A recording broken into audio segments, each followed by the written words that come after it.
কি রে ভাই, হঠাৎ এই জায়গায় কারণ কি? বন্ধু, সারপ্রাইজ দেওয়ার জন্য। বন্ধু, তোর টাকাগুলো আমার খুব দরকার।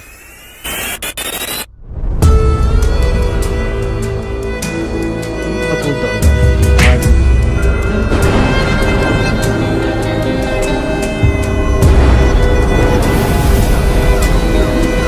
ওই ব্যাগটা নে। এটা কি? ওকে তো বাঁচায় রেখে লাভ নাই। ওরা যদি বাঁচায় রাখি ও মামলা দিব আমাদের, পরে আমাদের জেল কাটতে হবে, পরে একেবারে শেষ করে দেব। নিবি টাকা নিবি?